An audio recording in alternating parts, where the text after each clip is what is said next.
तो इस वक्त की बड़ी अपडेट आपको बता दें, बिहार चुनाव के लिए एनडीए में सीट बंटवारे पर सहमति बन रही है। सूत्रों के हवाले से इस वक्त की बड़ी खबर, 103 सीटों पर चुनाव लड़ेगी जेडीयू। बीजेपी 102 सीटों पर चुनाव लड़ेगी। चिराग पासवान की पार्टी को 20 सीटें मिलेंगी, साथ ही साथ एक राज्यसभा सीट भी दी जाएगी।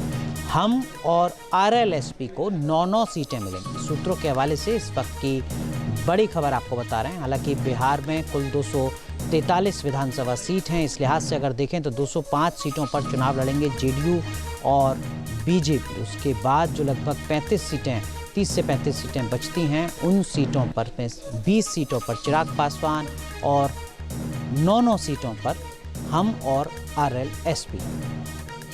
इस वक्त की बड़ी खबर आपको बता रहे हैं। तो लगातार जो कश्मकश है वो बनी हुई थी सीट बंटवारे को लेकर, लेकिन अब सूत्रों के हवाले से इस वक्त की बड़ी खबर आपको बता रहे हैं। तो 243 सीटों का जो समीकरण है बिहार का, वो एनडीए के खेमे का साफ होता नजर आ रहा है। 9-9 सीटें हम और आरएलएसपी को यानी जीतन राम मांझी और उपेंद्र कुशवाहा को, यानी कुल मिलाकर 18 सीटें। 20 सीटें चिराग पासवान को, इसका मतलब होता है 38 सीटें। और 102 सीटें और 103 सीटें एनडीए और बीजेपी के बीच में। ज्यादा जानकारी के लिए सीधा रुख करते हैं, हमारे सहयोगी विकास चंद्रा हमारे साथ जुड़ चुके हैं। विकास जी, तो क्या लगभग तय हो चुका है, ऑल इज वेल अब कह सकते हैं सीट बंटवारे को लेकर, या अभी भी कोई तनाव? जिस तरीके से 4 दौर की बैठक चिराग पासवान के साथ बीजेपी नेताओं की हुई और उसके बाद वो निकले और कहे कि ठीक ठाक है, और चुनाव अभियान और प्रचार के मुद्दे पर वो बात करने लगे। बाद में उन्होंने कैमरा हटने पर कहा कि हाँ सब कुछ ठीक है। तो लग तो रहा है कि अब जो सीटों को लेकर के पेच फंसा था वो सुलझा लिया गया।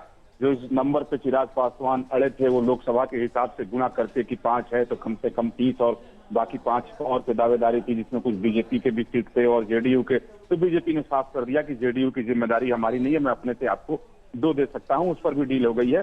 तो कुल मिलाकर के जो अब जानकारी आ गई है कि शायद 26 सीटों का लास्ट आंकड़ा बीजेपी ने चिराग पासवान को देकर के सहमति बनाने की कोशिश की है। उसी तरीके से उपेंद्र कुशवाहा के साथ पहले ही इनकी सहमति बन चुकी है। और इस चुनाव में बड़े भाई छोटे भाई की बहुत ज्यादा भूमिका नहीं रहेगी। अब जुड़वा भाई की तरह बीजेपी और जेडीयू को देखेंगे। लेकिन हाँ, सांकेतिक तौर पर बीजेपी जितनी सीट लड़ेगी उससे 1 सीट ज्यादा जेडीयू को रहेगी। ठीक है, बहुत बहुत शुक्रिया हमारे वरिष्ठ सहयोगी विकास चंद्रा इस वक्त की बड़ी खबर साझा। जहां भक्ति है हर शब्द में, कथाओं में छुपे हैं दिव्य रहस्य, और ज्योतिष देता है जीवन को दिशा। धर्म से जुड़ी हर बातों को जानने के लिए हमारे चैनल स्तुति को सब्सक्राइब करें। चैनल पर जाने के लिए इस लिंक पर क्लिक करें।